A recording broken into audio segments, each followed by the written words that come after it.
이번 주에는 그 조선 여류신 헌안설원에 대해서 이제 알게 되었습니다. 그러니까 이름은 들어봤는데 그가 누구인지에 대해서는 사실 자세히 몰랐었습니다. 홍길동전을 쓴 허균의 누나죠. 이 춘누나 헌안설원입니다. 이 난설원의 원래 본명은 초희라고 하는 이름을 갖고 있었습니다.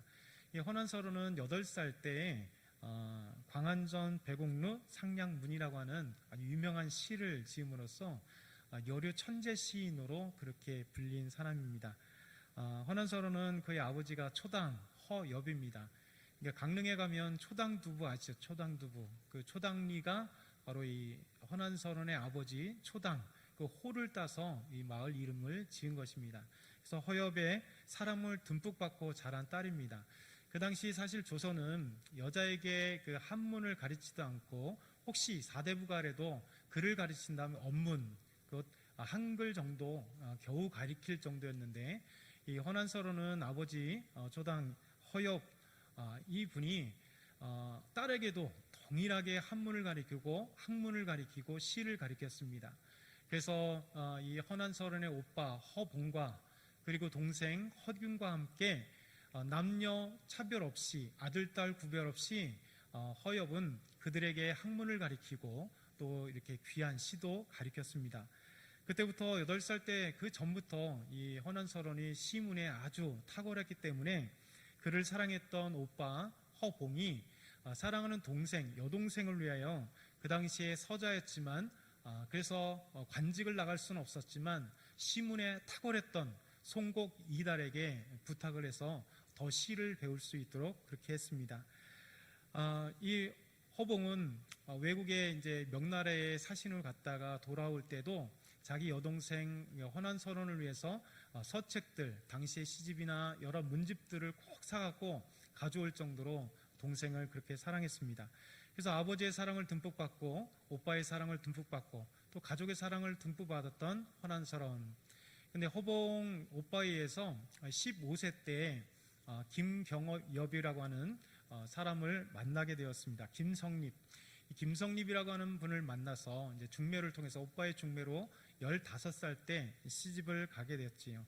근데 문제는 이제 시집을 갈 때부터 헌안설원은 불행이 시작된 것입니다. 왜냐하면 그의 남편 김성립은 이제 과거를 준비하기 위해서 집에 있는 시간은 거의 없고 이제 나가서 과거를 준비하는 그들과 함께 공부를 했던 것이죠.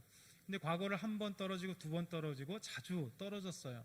그러니 몇 번 떨어진 것 때문에 그는 괴로웠고 더더군다나 집에 있는 자기 아내가 자기보다 더 탁월한 지혜와 탁월한 문장 솜씨를 가지고 있었기 때문에 이 김성립이라고 하는 이 사람은 자기 아내 때문에 열등감을 갖고 이 과거를 계속 떨어지는 것 때문에 너무 힘들고 그래서 이제 술로 방탕한 생활을 시작을 했습니다. 그러니 젊은 나이에 시집을 갔던 이 헌안설원은 남편의 사랑도 받지 못하고 집에 있지 않고 계속해서 이제 과거는 더 이상 보지 않고 밖으로 나가는 남편, 그리고 시댁에 처음으로 그가 1세대 시댁으로 처음 가는 1세대 사람이었습니다. 그 전에는 남편들이 먼저 아내 처가에 가서 처가에 살이 고려시대의 그 풍습을 받아서 처가에 살다가 시집을 자기 집에 갔는데 이제 헌안설원은 첫 세대, 그러니까 시댁으로 처음 가서 산 세대가 헌안설원이에요. 그러다 보니까 시집에 가서 이제 눈치를 보고 시인이 당시에 여류 시인은 천대받던 시대 누구도 인정하지 않았는데 시어머니가 시인이라고 하는 며느리를 냉대하고 힘들게 하는, 그러니까 남편에게도 사랑도 받지 못하고 시댁에도 사랑받지 못한 그 비운의 세대가 되어버린 거죠. 그래서 헌안설원은 그 아픔과 힘든 그 외로움을 달래기 위해서 시집을 이렇게 계속 시를 지었습니다. 약 200여 편이 넘는 그 시를 지었었죠. 이번 주에는 시집을 한번 빌려서 쭉 봤는데 참 가슴이 아프더라고요. 여러분, 그러면서 이 헌안설원은 그런 것으로 또 아픔이 끝나지 않았습니다.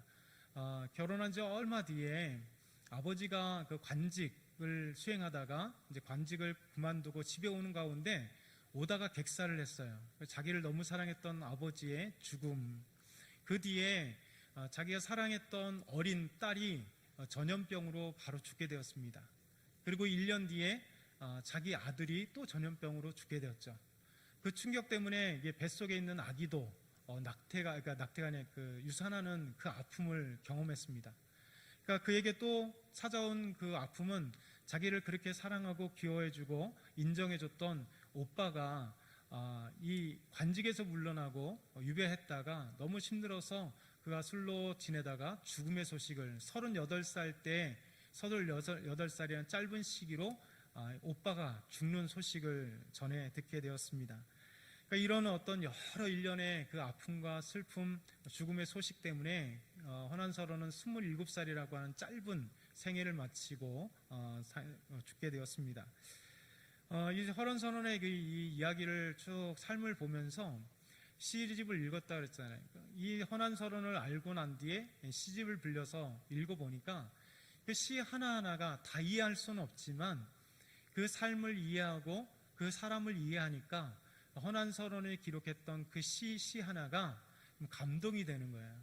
아플 때는 아프고 그 사회에 대한 어떤 그 부조리에 대해서 비판할 때는 또 비판으로 여겨지고 그랬던 것입니다.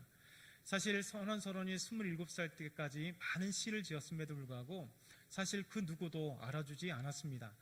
그때 알아준 것은 가족밖에 없는 거죠. 그의 동생 허균이 정말 뛰어난 기억력을 가지고 있었습니다. 그래서 누나의 그 27살 젊은 나이에 죽은 누나, 그가 지은 시 200여 편을 다 암기했던 것이죠. 그러면서 이제 그 당시에 전쟁이 있었고 명나라가 조선을 도와줬을 때였기 때문에 한국에 많은 이제 명나라의 사신들이 왔습니다. 그때 오명제라고 하는 사신이 명나라의 사신으로 왔을 때 말을 잘했기 때문에 조정에서 허균을 오명제 사신을 이렇게 잘 접대하는 사람으로 불러 붙였습니다. 근데 허균은 말도 너무 잘했고 아는 많은 시들도 있었고 오명제가 시를 좋아했기 때문에 그때 누나가 허난서론에 지은 시를 읊어주었습니다. 근데 오명제가 너무 좋아한 거예요. 그래서 그의 시를 받아갈 수 있는가 해서 시를 기록해서 오명제에게 주었습니다.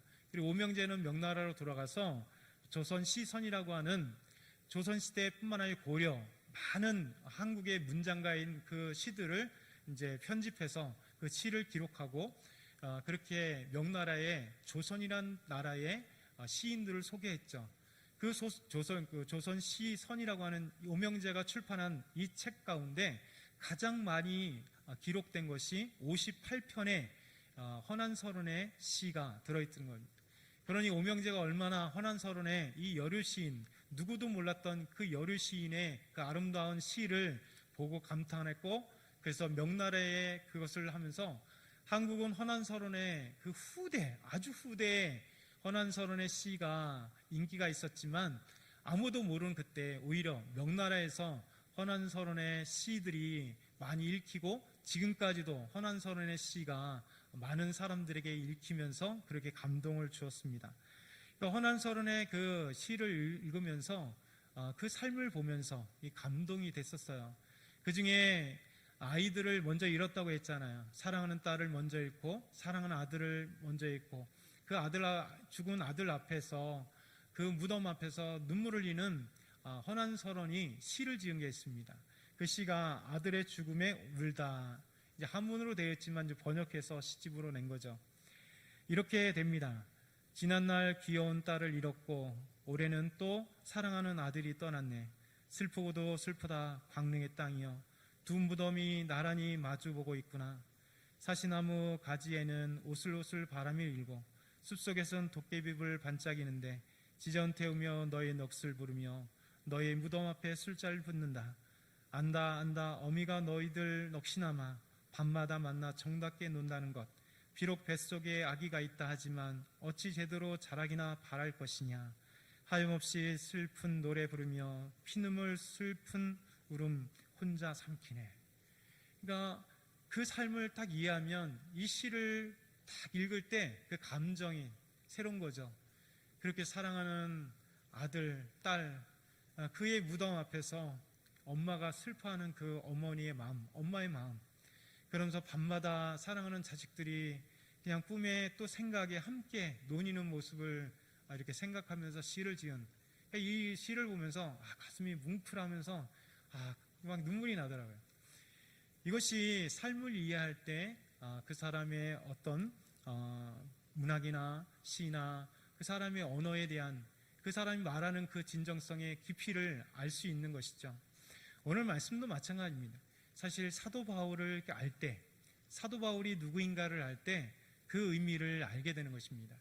사도 바울이 어떤 삶을 살았는지, 사도 바울이 어떤 사람인지를 알게 되면 사도 바울이 빌립보 교인들에게 편지를 쓸 때 그 의미가 무엇인지를 알게 되는 것입니다.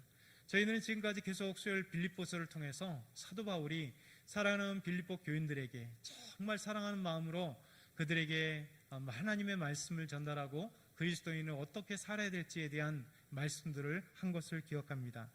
오늘은 첫 번째 본받아. 우리 3장 1절, 3장 10절 우리 한번 같이 한번 읽어볼까요? 3장 10절 시작. 내가 그리스도와 그 부활의 권능과 그 고난의 참여함을 알고자 하여 그의 죽으심을 본받아. 사도 바울은 내가 그리스도와 그 부활의 권능과 그 고난의 참여함, 이것을 말할 때 사도 바울은 이 고난의 그 그리스도의 고난 또 부활의 권능이 무엇인지 알았습니다. 사실 사도 바울은 다메섹으로 예수 믿는 자들을 잡아 죽이려 갔죠. 율법에 충실했고 유대교에 지나치게 심취해 있었던 그 가말리엘의 문화생으로 정말 율법의 천지와 같은 그런 사람, 열심히 있던 사람, 그러나 예수 믿는다는 것, 이교도 같은 그 예수가 자기가 메시아라고 얘기하며 추종자들이 메시아라, 주 그리스도라고 그렇게 고백하는 그들을 잡아 죽이기 위해서 그는 혈기가 등등해서 다메섹으로 가고 있었습니다. 그때 그렇게 죽이려고 했었고 그렇게 미워했었던 그리스도인들, 그들이 믿는 예수 그리스도, 부활하신 예수 그리스도를 만나게 된 것입니다. 이 사건, 다메섹에서 부활하신 예수 그리스도를 만난 이 사건이 사도 바울에게는 엄청난 충격이고 그 삶을 180도 변화시킨 것입니다. 여러분, 우리가 정말 예수 그리스도를 만나야지만이 우리가 그리스도인이 될 수 있습니다. 여러분, 우리가 지식으로 갖고 안 됩니다. 우리가 영혼으로, 우리 영적으로 살아계신 예수 그리스도가 우리 삶에 찾아오시고 예수 그리스도가 우리 삶과 함께 하시고 예수 그리스도 때문에 내가 구원받았으면 이 구원의 감격을 누린 사람만이 삶의 변화가 일어나는 거죠. 그래서 예수님만 생각하면 눈물이 나잖아요. 여러분, 찬양 부를 때 예수님에 대한 찬양, 하나님에 대한 찬양을 부르면 때로는 마음이 깊잖아요. 십자가, 특별히 십자가, 죽음, 그의 고난에 대한 찬송을 부르면 마음이 정말 이렇게 아프고 그래요. 왜 그럴까요? 그러니까 만난 예수님 때문에 그래요. 살아계신 예수 그리스도, 나를 구원하시기 위해 죽으신 주님, 정말 나를 위해서 십자가에 고난당하신 주님을 생각하기 때문에 막 가슴이 아프고 막 눈물이 나고 그런 거예요. 사도 바울도 마찬가지인 것입니다. 사도 바울도 그렇게 그를 미워하고 예수 그리스도를 믿는 자들을 잡아 죽이게라는 이 혈기등등했던 이 젊은 사울, 그럼에도 불구하고 다메섹 도성 가운데 부활하신 예수 그리스도가 그를 만나 주신 것입니다. 그럼으로써 사도 바울은 예수 그리스도의 부활이 무엇인지를 알게 된 거죠. 왜요? 부활하신 예수 그리스도, 십자가에 죽었으나 부활하신 예수 그리스도, 그래서 부활하셔서 내 눈앞에 나타난 예수 그리스도를 만남으로 말미암아 그는 부활이 무엇인지를 알게 된 것입니다. 그래서 부활하신 예수 그리스도를 만날 때 죄의 능력과 사망을 이기신 부활의 권능에 대해서 그는 알게 되었습니다. 사람 모두 다 죽음 앞에 평등하잖아요. 모든 사람들이 죽음을 면하고 싶어 하죠. 진시황제도 마찬가지로 죽음을 면하기 위해서 불로처를 찾아다녔지만 결국 영원히 산다는 것은 실패하고 그는 죽었습니다. 모든 사람들이 죽게 되어 있어요. 그러니까 죽음에 대해서는 두려워하는 거예요. 죽음이라고 하는 것은 피할 사람이 없기에 죽음에 대해서 두려워합니다. 사실 예수 그리스도도 죽었습니다. 그러나 예수님은 일반 사람들과 같이 동일한 십자가에 죽었으나 그는 하나님의 아들이셨기에 그는 부활하셨습니다. 여러분, 부활하신 이유가 뭘까요? 부활하신 것은 죄를 용서해 주시고 우리를 다시 살아나게 하는 구원을 주시기 위하여 예수님께서 십자가에 죽으시고 그것을 끝난 게 아니라 부활하신 것입니다. 그래서 부활하심으로 말미암아 죄와 사망의 권세를 이기시고 부활의 첫 열매가 되어서 이제 예수 믿는 모든 자들에게 부활의 그 열매들을 맺게 하시는, 예수님의 부활의 첫 열매, 첫 부활하신 분으로 이제 그 모든 사람들이 예수님처럼 부활할 수 있음을 알게 된 것입니다. 여러분, 이렇게 부활의 권세, 죽음의 권세를 이기시고 부활의 능력을 아신 예수 그리스도, 담에서 도상 가운데 부활하신 예수님을 만남으로 말미암아 사도 바울은 부활의 권능, 그 부활의 권능이 무엇인지를 알게 된 것입니다. 그래서 부활하신 예수 그리스도를 믿음으로 말미암아 이 부활의 권능, 믿음의 눈으로 예수님을 주와 그리스도로 깨달았고, 이 놀라운 것을 이제 그것으로 그치지 않고 이 닮아가기를 원하시고, 그리고 더 나아가서 예수 그리스도의 십자가 죽으심과 부활의 권능을 증거하는 증거자로 삶을 살길 원했던 것이죠. 그래서 예수님의 이 부활의, 이 놀라운 구원의 증거를 알게 된 것입니다. 여러분, 사도 바울은 예수님을 구주로 영접했고 예수님과 함께 십자가에 죽고 부활했고 그리스도와 함께 연합함으로 말미암아 새 생명을 얻는다는 이 놀라운 사실을 체험함으로 말미암아 로마서 6장 11절을 그런 고백하는데, 죄에 대하여는 죽고 죽은 자요 그리스도 예수 안에서 하나님께 대하여 산 자가 되었다, 이렇게 고백하게 된 것입니다. 그래서 사도 바울은 부활하신 그 예수 그리스도를 만나고 그 전에 유대계에 심취했던 그 모든 것을 버렸습니다. 그 전에 삶의 방식을 다 버렸습니다. 이제 예수님을 닮아가는 그 부활의 권능과 그리스도의 그 놀라운 은행을 닮아가기를 원했던 것이죠. 사도 바울은 부활의 이 능력, 권능만을 알아가는 것이 아니라 고난에도 동참하기를 원했습니다. 그래서 3장 10절, 내가 그리스도와 그 부활의 권능과 그 고난에 참여함을 알고자 하여 라고 말씀하고 있는 거죠. 여러분, 그리스도인은 부활의 그 기쁨만을 누리지 않습니다. 바로 그리스도를 위하여 고난을 받는 사람으로 불림받았고 우리는 그리스도의 고난에 참여하는 자가 되는 거예요. 여러분, 믿음이 자란다는 건 뭐냐면 정말 구원받고 부활의 그 기쁨뿐만 아니라 주님과 함께 주님이 받으신 그 고난에 동참하는 거죠. 그래서 로마서 8장 17절은 이렇게 말씀합니다. 우리 한번 같이 8장 17절 같이 한번 읽어볼까요? 시작. 자녀이면 또한 상속자 곧 하나님의 상속자여 그리스도와 함께한 상속자니 우리가 그와 함께 영광을 받기 위하여 고난도 함께 받아야 할 것이니라. 여러분, 주님을 따라가는 사람들은 이제 그 영광을 받기 위하여 고난도 함께 따라가는 것이죠. 그리스도인의 삶의 모습입니다. 고린도후서 1장 4절에서 5절 말씀도 이렇게 말씀합니다. 우리의 모든 환난 중에서 우리를 위로하사 우리로 하여금 하나님께 받는 위로로서 모든 환난 중에 있는 자들을 능히 위로하게 하시는 이시로다. 그리스도의 고난이 우리에게 넘친 것 같이 우리가 받는 위로도 그리스도로 말미암아 넘치는도다.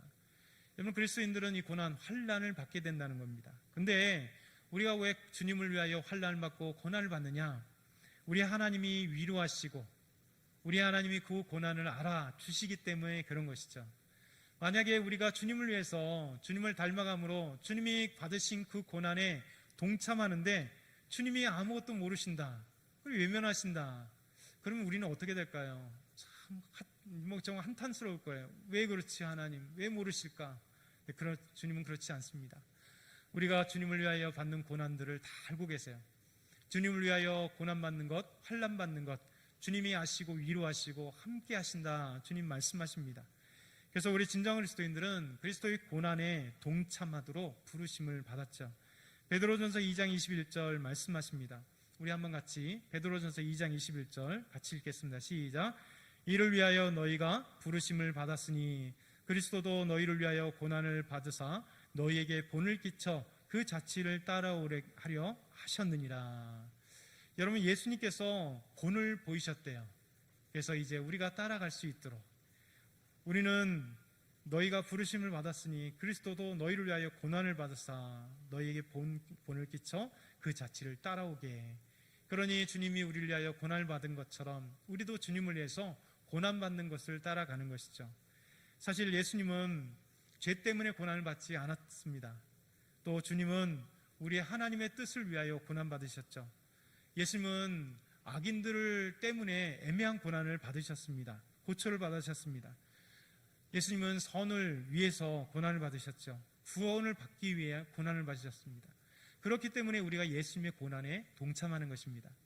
만약에 예수님께서 고난을 받는데 죄 때문에 고난받고 자기 잘못 때문에 고난받고 사람 그 불의 때문에 고난을 당했다면 우리는 예수님께서 받으신 고난을 따라갈 이유가 없는 것이죠.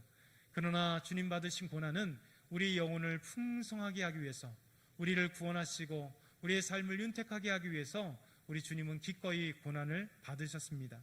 그러기에 믿음의 사람들은 그 고난에 동참하는 거죠. 우리가 성경을 보게 되면 초대교회 교인들은 담대히 주의 복음을 증거하다가 야고보는 헤롯에 의해 죽게 되었고, 베드로는 감옥에 갇히고 천사에 의해서 풀려나게 되고, 그리고 나중에 목이 잘려 죽는, 십자가의 거꾸를 달려 죽는 그런 참혹한 순교를 당했음에도 불구하고 그들은 고난을 마다하지 않았다. 왜냐하면 주님 때문에, 주님을 닮아가기 위하여 그들은 그 고난을 마다하지 않은 것입니다. 우리 주님께서 우리에게 말씀하시죠. 그리고 성경을 통하여 초대교회 또 역사를 통해서 믿음의 사람들은 고난의 현장에 있었다. 그리고 고난을 두려워하지 않았다. 왜냐하면 하나님이 그때마다 힘을 주셨고 그 고난에 대해서 하나님 위로하시고 또 하나님께서 그들을 알아주셨기 때문에 그들은 행복한 사람이라고 우리는 기억하고, 많은 순교자들과 많은 믿음의 선진들의 그 고난과 아픔과 눈물을 우리가 존경하고 닮아가는 것입니다. 두 번째는 어떻게 해서든지 11절을 이렇게 말씀합니다. 우리 11절 같이 한번 읽어볼까요? 시작. 어떻게 해서든지 죽은 자 가운데서 부활에 이르려 하노니. 바울은 그리스도의 부활과 권능, 고난에 동참하기를 원했습니다. 그래서 그의 죽으심을 본받아 어떻게 하셔든지 죽은 자 가운데서 부활을 이루려 한다라고 고백하죠. 10절에 나온 부활과 11절에 나오는 부활이 헬라어는 좀 다릅니다. 11절에는 현재성을 얘기합니다. 현재성. 예수님께서 부활하신 것은 과거가 되겠죠. 십자가의 부활. 그런 날마다 살아나는 현재성의 부활을 얘기하는 겁니다. 헬라어의 관점에서 보게 된다면 살아있는 자는 이렇게 서 있는 것으로 그런 개념을 갖고 있어요. 그러니까 죽은 자는 그냥 누워있는 것. 그러니까 죽었으니까 더 이상 활동하지 않는 거예요. 사도 바울은 영적으로 죽어있는 이 세대를 향하여서 자신은 부활, 곧 살아서 서 있고 움직이는 그런 영적인 죽음이 아니라 영적인 살아있음, 부활에 대해서 말씀하고 있는 것입니다. 그래서 이제 살아있는 영적인 부활, 살아있는 자, 걷고 있는 자처럼 이제 영적인 죽음, 그 죽음에서 있는 자가 아니라 날마다 영적으로 살아 움직이는 그 부활에 참여하기 위하여 이제 나는 날마다 죽은 자 가운데서, 영적으로 죽어있는 자들 가운데서 부활에 이르려 한다. 사실 예수님의 부활은 한 번이잖아요. 우리의 믿음을 통하여 구원받은 것은 한 번입니다. 그러나 영적으로 죽지 않기 위해서 발버둥 치는 것은 우리가 매일같이 해야 되는 거예요. 우리가 조금만 영적으로 살아있지 않으면 죽어버립니다. 조금만 주님과 함께 달려가지 않으면 어느 순간에 우리는 부활의 권능을 잃어버리게 되는 것입니다. 그래서 사도 바울은 그래서 정말 생동감 넘치는 그리스도인이 되기 위하여, 영으로 부활하여 살아있는 자가 되기 위하여 그리스도의 부활과 권능과 고난의 죽음을 본받게 해서든지 어떻게든지 죽은 자 가운데 살아있는 부활, 그 살아있는 영혼이 되기 위하여 발버둥 친다라고 말씀하는 것입니다. 여러분, 세상에서 믿음을 갖고 살아가는 것이 얼마나 힘들어요. 여러분 힘들잖아요. 저도 힘듭니다. 세상에 믿음을 갖고 살아가는 자는 정말 치열한 영적 싸움을 잇는 것입니다. 여러분, 가만히 있으면 영적으로 죽습니다. 사단은 우리를 끊임없이 미혹합니다. 우리가 영적으로 죽기를, 영적의 그 블랙홀에서 헤어나지 못하도록 우리를 미혹하는 것입니다. 그래서 사도 베드로는 이렇게 말하죠. 베드로전서 5장 8절과 9절. 근신하라 깨어라, 너희 대적 마귀가 우는 사자같이 두루다니며 삼킬 자를 찾나니 너희는 믿음을 굳게 하여 그를 대적하라. 여러분, 가만히 있으면 대적되나요? 아니죠. 기도하는 거죠. 말씀을 보는 거죠. 주님을 위하여 삼하고 주님을 위하여 복음을 증거하고 달려나가는 겁니다. 이 마귀가 달려도 우는 사자처럼 산길자를 찾으러 우리에게 달려들 때 가만히 있으면 먹히는 겁니다. 그래서 근신하고 끼어서 기도하면서 정말 그를 대적하고 이는 세상에 있는 너희 형제들도 동일한 고난을 당하는 줄 압니다. 여러분, 수많은 고난자들이 찾아올 때 우리는 대적해야 됩니다. 그래야 영혼으로 살아있는 부활의 그 살아있는 영혼이 될 수 있다. 사도 바울은 얘기하는 거죠. 베드로는 얘기하는 겁니다. 사도 바울은 우리에게 말합니다. 에베소 6장 11절에 18절 마귀의 관계를 능히 대적하기 위하여 하나님의 전신갑주를 입으라. 우리의 씨름은 혈과 육을 상대하는 것이 아니요 통치자들과 권세들과 이 어둠의 세상 주관자들과 하늘에 있는 악의 영들을 상대함이라. 그러므로 하나님의 전신갑주를 취하라. 이는 악한 날에 너희가 능히 대적하고 모든 일을 행한 후에 서기 위함이라. 그런즉 서서 진리로 너희 허리 띠를 띠고 띠에 의의 효신경을 붙이고 평안의 복음에 준비한 것으로 신을 신고 모든 것 위에 믿음의 방패를 가지고 이로써 능히 악한 자의 모든 불화살을 소멸하고 구원의 투구와 성령의 검 곧 하나님의 말씀을 가지라. 모든 기도와 간구를 하되 항상 성령 안에서 기도하고 이를 위하여 깨어 구하기를 항상 힘쓰며 여러 성도를 위하여 구하라. 하나님의 전신갑주를 해서 입으라는 거예요. 그러니까 무기로부터 자신을 보호할 수 있는 보호, 그리고 성령의 검 곧 하나님의 말씀을 가지라는 거죠. 그리고 기도하라는 겁니다. 이렇게 우리가 중무장하지 않으면 사단에게 진다는 겁니다. 이 세상의 어둠의 주관자인 이 마귀들에게 진다는 것입니다. 그래서 우리는 살아있기 위하여, 날마다 부활하기 위하여, 날마다 살아있는 영이 되기 위하여 우리는 이렇게 애쓰고 힘써야 된다라고 베드로뿐만 아니라 바울도 우리에게 다시 한번 말씀하고 있습니다. 저 여러분이 깨어 있어야 합니다. 그리고 중무장해야 됩니다. 믿음으로 중무장하고 말씀으로 중무장하고 그리고 이제 기도함으로 나아갈 수 있을 때 마귀는 덜덜 떠는 것이죠. 마지막 세 번째, 달려가노라.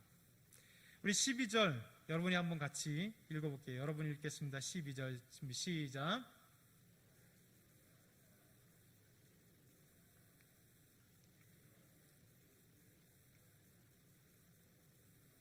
아멘. 사도 바울은 내가 이미 얻었다함도 아니요 온전히 이루었다함도 아니다. 사실 사람들이 가장 무서운 거 뭐냐면 이제 이 정도면 됐다라는 거예요. 이 정도면 됐다. 내가 이 정도 봉사했으면 됐지 뭐. 이 정도 기도했으면 됐지 뭐. 이 정도 성경 보았으면 됐죠 뭐. 이 정도 하나님께 헌신했으면 됐지 뭐. 이제는 다 했어 라고 하는 거예요. 그러니까 우리 삶 속에 찾아오는 무서운 이 사단의 전략입니다.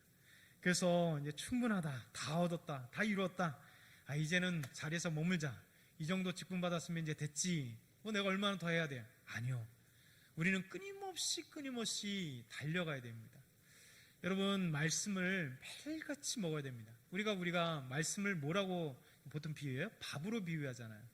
우리가 삼시세끼 밥을 먹듯이 영적인 밥, 하나님의 말씀을 먹지 않으면요, 어느 순간에 우리 영혼이 기갈이 와요. 어느 순간에 우리 영혼이 그냥 흔들려 버리는 겁니다. 기아가 되는 겁니다. 근데 처음에는 하나님 말씀 읽지 않으면 괴로워요. 영이 알기 때문에. 근데 나중에는요, 하나님의 말씀을 안 먹어도 그냥 몰라요. 무서운 것이 되는 거예요. 기도도 마찬가지예요. 여러분들이 1시간 기도하다가 어느 순간에 안 하면 어떻게 돼요? 뭔가 이상하잖아요. 기도해야 되는데. 그래서 나가서 기도합니다. 근데 어느 자꾸 이렇게 한번 빠지게 되면 나중에 10분 안 해도 아무 그런 게 없어요. 이게 무서운 겁니다. 사단은요, 아무 일 없는 게 더 무서운 거예요. 차라리 우리에게 환난을 주거나 어려움을 주면요, 이게 안 되겠다 해서 내가 이기려고 싸우려고 하다가 안 되면 어떻게 해요? 하나님 찾게 돼 있습니다. 하나님, 저 살려주세요 하고 기도하잖아요. 막 눈물 흘리잖아요. 우리 전사님이 하는 얘기가 있습니다. 누군가 눈물 흘리면 새벽에 불안하다는 거예요. 왜 그래요? 문제가 있는 거잖아요. 문제가 있어서 그냥 하나님께 눈물 펑펑 흘리면서 하나님 하면서 찾는 거잖아요. 오히려 그게 도운 거예요. 왜? 기도하게 돼 있으니까요. 하나님을 찾게 돼 있습니다. 근데 아무 문제가 없고 평안하면요, 우리가 깨어있지 않게 돼요. 이 사단의 무서운 계계입니다. 사단은 절대 진짜 게임에서는 어려움 주지 않습니다. 오히려 형통케 하죠. 직장 잘 되게 만듭니다. 돈 잘 벌게 만듭니다. 여러분, 그래서 그리스도인들이 돈 잘 번다고만 부러워할 게 아닙니다. 잘 형통하다고 하는 것 부러워할 게 아닙니다. 여러분, 그 사람의 삶의 모습을 보면 알게 돼 있습니다. 잘 나가고 형통할 때 오히려 감사하고 기도하는 사람이 있어요. 정말 하나님의 축복이고 그 축복을 진짜 잘 누리는 사람이죠. 근데 처음에는 기뻐했다가 그 삶을 보면 점점 교회에 멀어지는 것을 볼 수 있어요. 세상과 더 놀고 기뻐할 때가 있어요. 돈은 잘 버는데 여러분, 그건 절대 하나님의 축복이 아닙니다. 오히려 그 축복이 그를 망하게 만드는 겁니다. 하나님이 팍 망하게 하기 전에 열심히 와야 돼요. 사실은요. 우리 하나님은 그렇게 말씀하십니다. 사도 바울은요, 정말 사도 바울이 얼마나 멋진 삶을 살았어요. 그런데 그는 고백합니다. 빌립보 교인들아, 내가 얻었다 함도 아니고 온전히 이루었다 함도 아니라 오직 내가 그리스도 예수께 잡힌 바 그것을 잡으려고 달려가노라. 사도 바울은 오늘도 달려간대요. 오늘도 주님을 위하여 헌신하고 오늘도 주님을 위하여 살아가고 오늘도 주께서 나를 붙잡으신 목적을 향하여 달려간다. 여러분, 사도 바울 붙잡으신 목적이 뭡니까? 저와 여러분을 붙잡은 목적이 뭘까요? 하나님 우리를 구원하신 목적이 뭘까요? 여러분, 1장 6절은 이렇게 말씀합니다. 이는 그가 사랑하는 자 안에서 우리에게 거저 주시는 바 그의 은혜의 영광을 찬송하게 하려 합니다. 우리가 매일같이 하나님의 은혜를 누리잖아요. 그럼 어떻게 해야 된다고요? 찬송. 하나님께 모든 것을 돌리는 거예요. 하나님, 직장 잡게 하셔서 감사합니다. 하나님, 우리 자녀 이렇게 되게 하셔서 감사합니다. 하나님, 어려움 있지만 그래도 하나님과 동행할 수 있어서 감사합니다. 하나님, 오늘도 우리 교회에 저희들 불러주셔서 오늘 예배드리게 하셔서 감사합니다. 예배의 삶을 살 수 있도록 도와주셔서 감사합니다. 그러니까 하나님께 영광 돌리는 거예요. 그것이 바로 하나님께서 우리를 부르신 자, 거저 주시는 그 은혜를, 그 영광을 하나님께 찬송 드리는 거예요. 로마서 8장 28절은 이렇게 말씀합니다. 우리가 알거니와 하나님을 사랑하는 자 곧 그의 뜻대로 부르심을 자들에게는 모든 것이 합력하여 선을 이루느니라. 여러분, 우리가 모든 것이 합력하여 선을 이루는 거예요. 선이 뭘까요? 하나님의 뜻을 이루는 거예요. 하나님이 부르신 목적을 이루는 겁니다. 하나님이 계획하신 그 뜻을 이루는 것입니다. 저는 오늘 말씀을 정리하겠습니다. 사도 바울은 예수 그리스도를 만남으로 예수님의 그 부활의 권능을 알았습니다. 그리고 고난과 죽음에 참여하고자 그는 오늘도 달려가고 있습니다. 그에 만족하지 아니하고 사도 바울은 내가 이미 얻었다 함도 아니요 온전히 이루었다 함도 아니라 오직 내가 그리스도 예수께 잡힌 바 된 그것을 잡으려고 달려가노라. 저와 여러분, 오늘도 달려가기를 축원합니다. 오늘도 서 있는 것이 아니라 주님을 위하여 달려가며 하나님의 뜻을 이루는 여러분 되기를 축원합니다. 아멘.